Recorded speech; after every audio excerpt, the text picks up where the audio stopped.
అధికార పార్టీ చెప్పిందని మీరు ఈ విధంగా సుప్రీంకోర్టు మార్గదర్శకాలకి తిలోదకాలు ఇస్తే ఈ రోజు మా పార్టీ నాయకులు ఇబ్బందులు పడొచ్చు. కానీ భవిష్యత్తులో రాబోయేది వైఎస్ఆర్ కాంగ్రెస్ పార్టీ.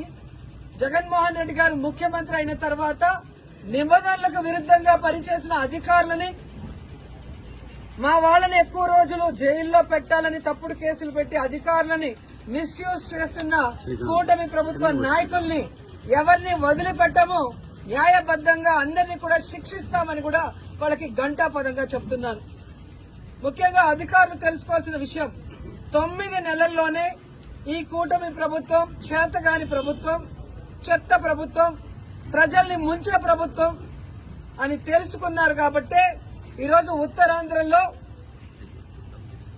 ఉద్యోగ ఉపాధ్యాయులు ఏ విధంగా తెలుగుదేశం పార్టీ సపోర్ట్ చేసిన, కూటమి ప్రభుత్వం సపోర్ట్ చేసిన వ్యక్తిని ఎలా ఓడించారో అర్థమైతే రాబోయే జమిలీ ఎన్నికలైనా సాధారణ ఎన్నికలైనా అధికారంలోకి వచ్చేది వైఎస్ఆర్ కాంగ్రెస్ పార్టీ అనేది తెలుసుకోండి.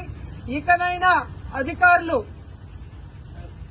మీరు ఏదైతే న్యాయబద్దంగా చేయాలో అలా చేయాలి. అంతేగాని మీరు మితిమీరిన ఉత్సాహంతో చేస్తే మాత్రం చాలా బాధపడే రోజులు వస్తాయని కూడా తెలియజేసుకుంటున్నాను.